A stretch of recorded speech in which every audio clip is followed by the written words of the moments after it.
A carta escrita ao povo hebreu, escrita pelo escritor anônimo. Os irmãos acharam o capítulo 2 e o verso 1? Então escute: portanto, convém-nos atentar com mais cuidado para as coisas que já temos ouvido, para que em tempo algum nos desviemos delas. Sente.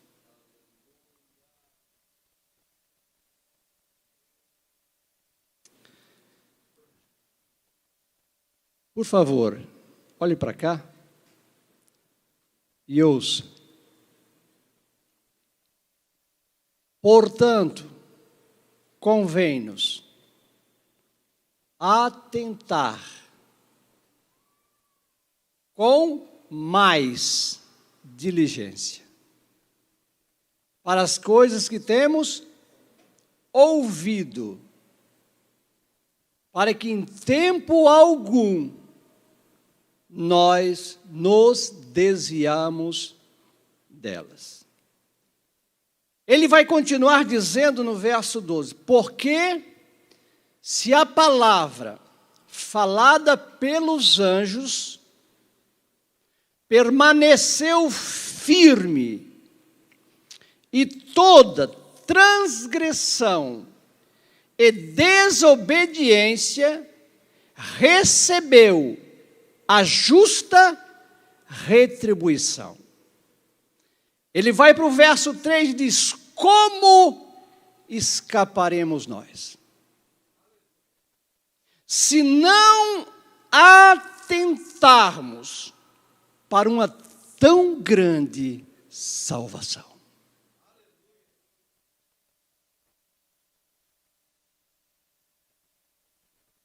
Porque a palavra falada pelos anjos, ele se reporta do capítulo 19 e 20 do livro do Êxodo, quando Moisés recebe as tábuas da lei.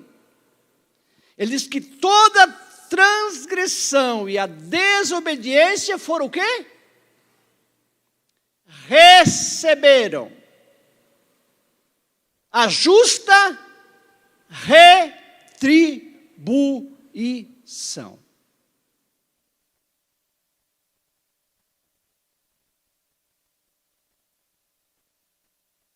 Analisando o capítulo de número 15, o verso 22 do evangelho que escreveu João, Jesus vai dizer assim: se eu não viera e nem lhes houvera falado, vocês não tinham pecado. Mas agora não há desculpa para o vosso pecado. Como escaparemos nós, ou para onde escaparemos nós, se desprezarmos uma tão grande salvação? E ele vai dizer no verso 4, que começou a ser anunciada pelo Senhor, depois foi confirmada pelos que a ouviram, testificando também Deus com eles, por sinais, milagres, maravilhas e dons do Espírito Santo distribuídos por sua vontade. Amados, estamos chegando no fim de uma dispensação. A dispensação do favor de Deus. Eu levaria os senhores para o capítulo de número 4. O capítulo de número 4, verso 5 da carta que Pedro escreve. E Pedro diz assim: os quais hão de dar conta ao que está preparado para julgar os vivos e os mortos. Dar conta. O julgamento será o quê? o julgamento será individual. Se eu levar os senhores para o capítulo 14, verso 12 de Romanos, o texto vai dizer assim: de maneira que cada um de nós dará conta de si mesmo a Deus.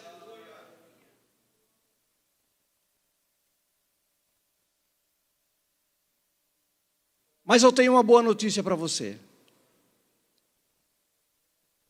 A notícia é de um homem chamado Jesus de Nazaré. Ele disse: se eu não viera, vocês seriam inocentes. Mas agora, porque eu vim, não existe mais ninguém inocente. É noite de nós tomarmos uma posição. Porque Deus não tem neto e nem afilhado. Deus tem apenas filhos adotados em Cristo Jesus. Eu quero comer o pão na condição de filho. Redimido, comprado, lavado, santificado, não na placa da igreja, mas no sacrifício de Cristo Jesus. Agora deixa eu levar você para o capítulo de número 7 de Apocalipse. Esse grupo aqui é um grupo distinto. E o verso de número 9, João viu: depois dessas coisas olhei, eis uma multidão que ninguém podia contar, que estavam diante do trono e perante o Cordeiro. Para entrar lá, pode ser rico e pode ser pobre também. Agora tem uma condição especial: trajavam vestidos brancos. Sabe o que isso quer dizer? Pureza, santidade. Eles estavam onde? No trono, diante do Cordeiro, trajando vestidos brancos e traziam palmas em suas mãos. E por que chegaram lá? João questiona o anjo, pergunta no verso 14 e 15. O anjo diz: esses são os que vieram de grande sofrimento. Quer chegar lá? Carregue a cruz. Porque sem cruz você não chega a lugar nenhum. Esse evangelho que nós pregamos, ainda é preciso levar a cruz. E quando João perguntou como é que eles chegaram aqui, ele disse: estes são os que vieram de grande sofrimento. Mas lavaram e embranquearam suas vestes no sacrifício do Cordeiro. Se as tuas vestes estiverem sujas esta noite, há recurso de Deus aqui para lavar os teus e os meus pecados.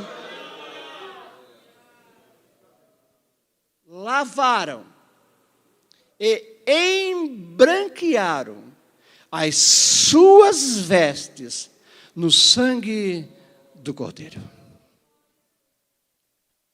Eu levo você para o capítulo de número 12, do mesmo livro, o verso 10. Olhe bem para esse texto e pense comigo.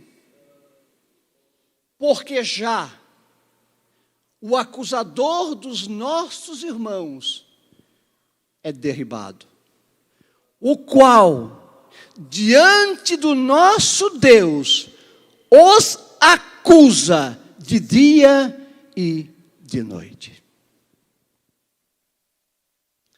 Agora eu vou perguntar para os senhores que estão aqui, e preste atenção: se este acusador teve coragem de chegar na presença de Deus para acusar um homem como Jó, que eu levaria os senhores para o capítulo 1 do livro de Jó, verso 1, e o texto diz: havia na terra de Uz um homem, não era 10 homens, era um homem, cujo nome era Jó.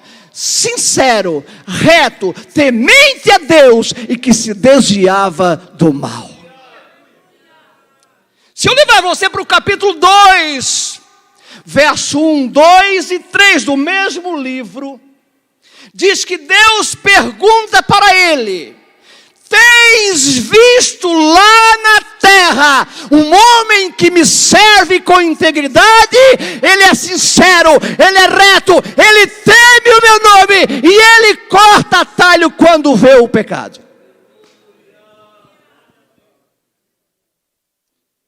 Agora eu pergunto: o que será que ele diz de mim e de você? Quais são as acusações que ele vai levantar a respeito de você e de mim? Mas o que ele vai dizer não interessa. O verso de número 11 diz: mas eles venceram pelo sangue do Cordeiro e pela palavra do nosso Deus, porque eles não amaram as suas vidas. Deixa eu dizer para você, não importa o que ele diga, ele é acusador, ele é mentiroso, ele é pai da mentira, mas tem advogado do céu aqui esta noite, que quer tomar a tua causa, para apresentar você diante de Deus. Ele é o advogado de acusação. E não importa o que você faça, quantas horas você ore, o amor que você tem, o perdão que você exerce, o dízimo que você contribui, a oferta que você dá, ele vai continuar te acusando.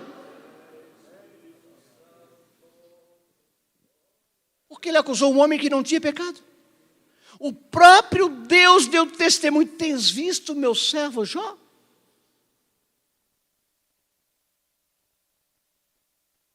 Mas eles venceram. Quantos querem vencer aqui? Eles venceram. Por que eles venceram? Porque eles creram no sacrifício. E fizeram o que? Eles embranquearam as suas vestes. Se tornaram santos. Se tornaram consagrados.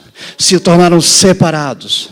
Se tornaram homens e mulheres especiais para Deus.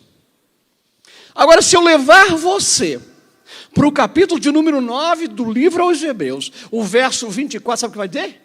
Ele, o personagem, o maior, o mais grande, o mais belo, o mais maravilhoso, o mais lindo, eu sinto ele aqui esta noite, eu sinto ele aqui esta noite, eu sinto ele aqui esta noite, através da palavra, através do Espírito, caminhando aqui no meio dos seus santos. Olha o que o texto diz: ele entrou no próprio céu para se apresentar diante de Deus em nosso favor.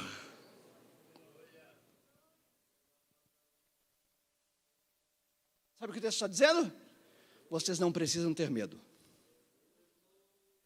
Porque diante de Deus existe um advogado. Ele entrou no próprio céu para agora se apresentar diante de Deus em nosso favor. Mas deixa eu voltar com você para o capítulo de número 17 de João, verso de número 9, a oração de Jesus pelos seus discípulos.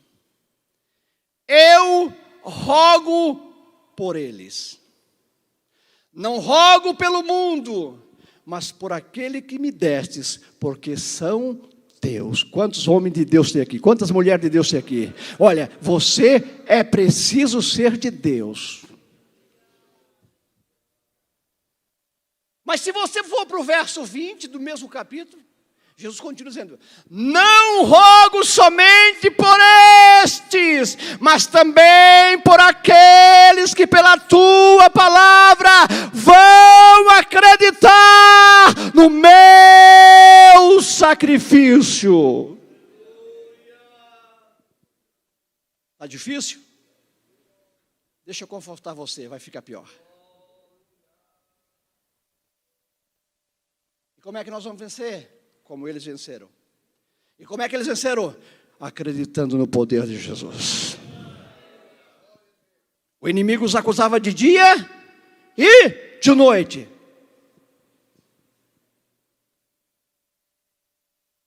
Antes tenha o seu prazer na lei de Deus, e nela medite de dia e de noite. O diabo acusa você de dia e de noite, mas você crê em Cristo de dia e de noite. Você busca de dia e de noite, você crê, você recebe o perdão de Deus em Cristo Jesus. Se eu levar você para o capítulo de número 5, um outro grupo seleto, onde é que estão? No céu. E os anciões, que representam a igreja glorificada do capítulo 5 e verso 9, cantavam um novo cântico dizendo: digno és de tomar o livro e de abrir os selos, porque foste morto e compraste para Deus homens de toda tribo, língua, povos e nações, e para o nosso Deus fizeste reis e sacerdote, e eles reinarão sobre a terra. Quantos podem dar glória a Deus? Quantos podem exaltar Jesus? Quantos podem? Porque você foi comprado. Não corrompa, não se corrompa, se mantenha de vestes brancas. A acusação é diária, 24 horas. Mas você tem um advogado à sua disposição, 24 horas. Se você olhar para Hebreus, capítulo 7, verso 25, sabe o que diz o texto? Portanto, pode salvar perfeitamente todos os que por ele se chegam a Deus, vivendo sempre, sempre, sempre para interceder por eles. Isso é pouco? Então eu levo você para Romanos 8 e 34. E Paulo faz uma pergunta: quem os condenará? Se é Cristo que morreu, e antes que ressuscitou dentre os mortos, o qual está à direita de Deus, e pede misericórdia em meu favor ao Pai. Dá para continuar sendo crente? Olha, eles chegaram. E lá eles cantavam. E cantavam um novo cântico. Você lembra do que Davi disse no Salmo 40, verso 3? E pôs um novo cântico na minha boca. Quantos ainda sabem o cântico do remido? Quantos ainda canto? Porque o Salmo de número 100, verso 2 diz: servir a Deus com uma alegria, um povo como eu e você, que temos promessas como essa, que temos um sacrifício perfeito como esse. Você não vem aqui oferecer um sacrifício, porque o maior sacrifício está ali. Você veio aqui trazer gratidão, você veio trazer adoração, você veio trazer louvor, você veio trazer a tua vida, porque Ele já morreu no teu lugar.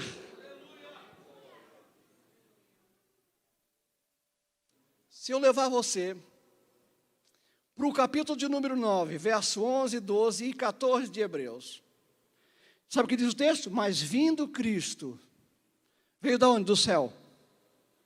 Mas vindo Cristo, sumo sacerdote dos bens futuros.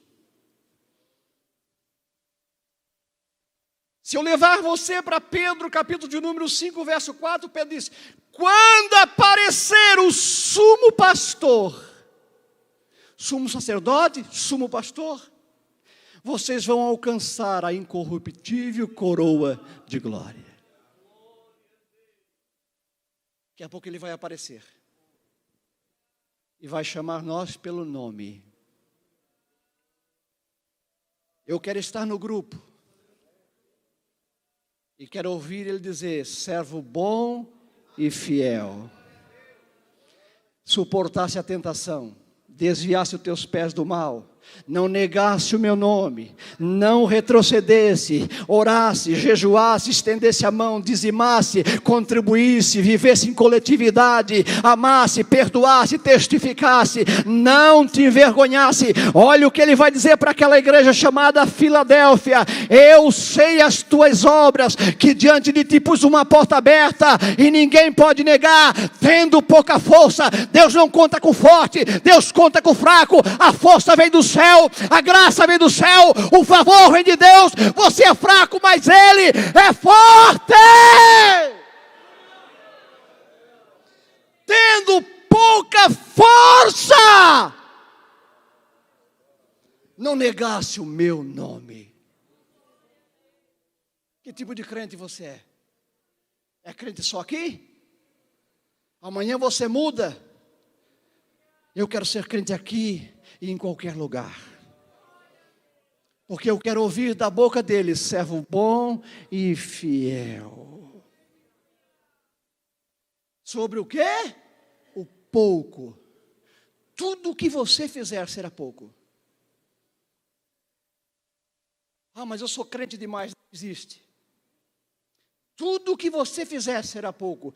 Sobre o pouco foste fiel, mas eu sobre o muito vou te colocar. Fiel é Ele. Fiel é Ele.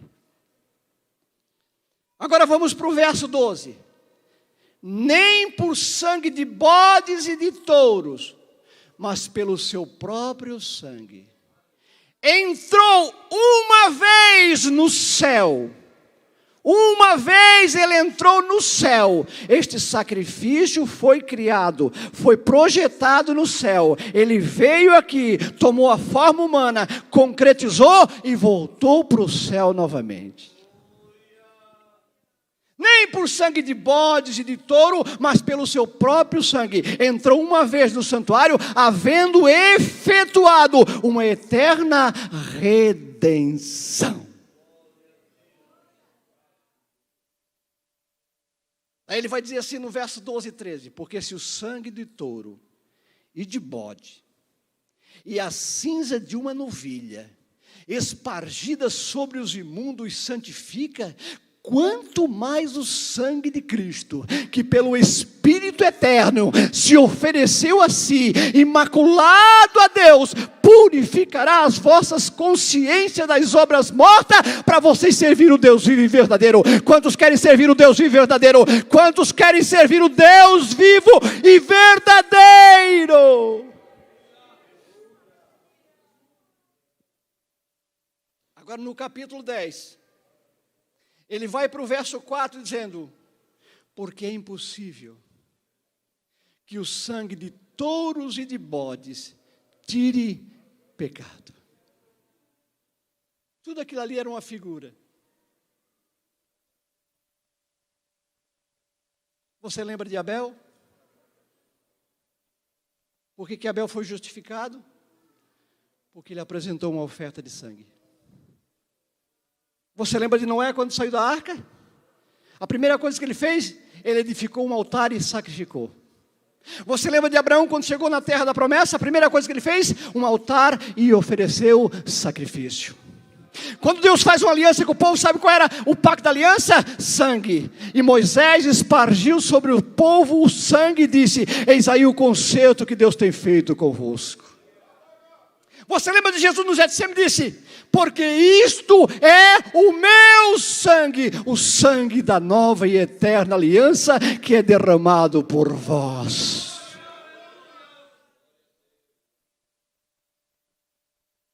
Eu quero comer com alegria e tomar o vinho com alegria e dizer: Senhor, estou aqui na condição de servo. Eu não era digno, mas tu me tornaste digno. Eu não era merecedor, mas tu me tornaste merecedor. E eu vou dizer: se eu tiver pecado, que o teu sangue me santifique, que o teu sangue me purifique. E se as minhas vestes, como as vestes do sumo sacerdote Josué, estavam sujas, lava esta noite no teu sangue os meus pecados, para que eu coma para viver e não coma para morrer.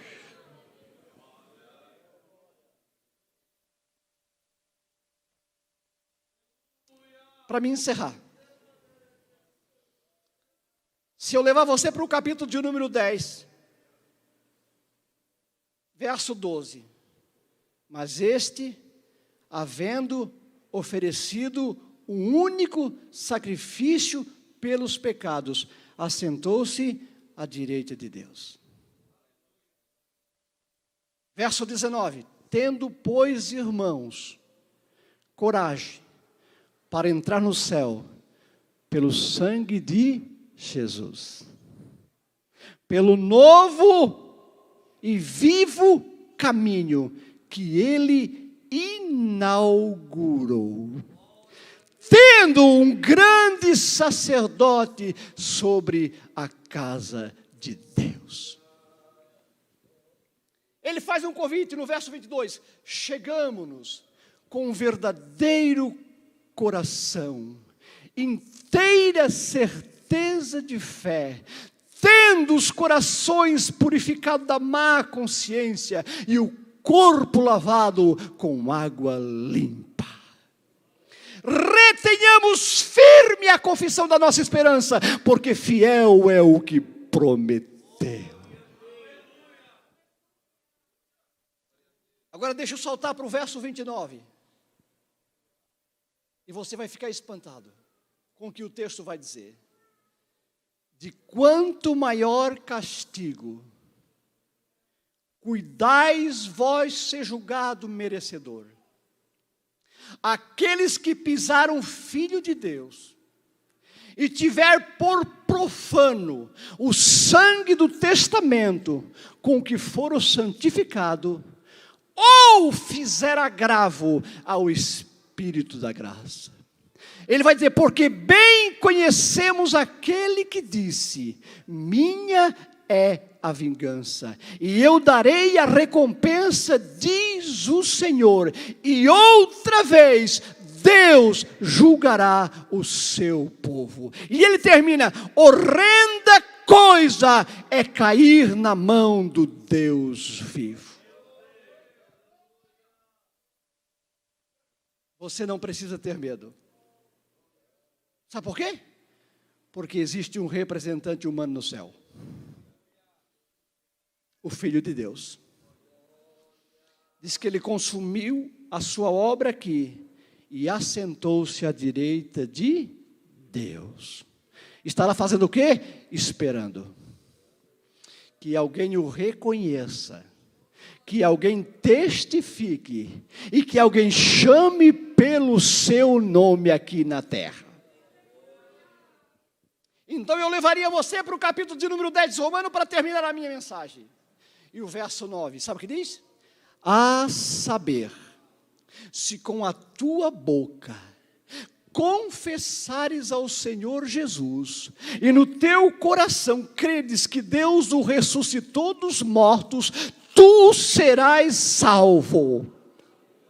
Porque com a boca você crê com a boca você confessa para a salvação, e com o coração crê para receber a vida eterna. Porque a Escritura diz, todo aquele que crer nele não será confundido. E o verso 13 é o que eu mais gosto. Porque todo aquele que invocar o nome do Senhor será salvo. Sabe o que quer dizer invocar no original? Pedir socorro. Se o acusador está te acusando, peça socorro esta noite. Ele está aqui para te dar socorro. Deus é o nosso socorro, refúgio bem presente na hora da angústia. Pastor Hebron, por favor, chegue aqui. Eu não sei você, mas eu quero descer ali embaixo. Porque eu não sou inocente. E acredito como eu não seja, você também não é. Agora tem uma coisa, não esqueça, existe um advogado à tua disposição agora no céu. Ele está ouvindo, vai ouvir. Se alguém pedir socorro, ele virá em socorro teu e meu. Pastor querido, você ora e eu preciso buscar a Deus. Esteja em pé na presença do Senhor.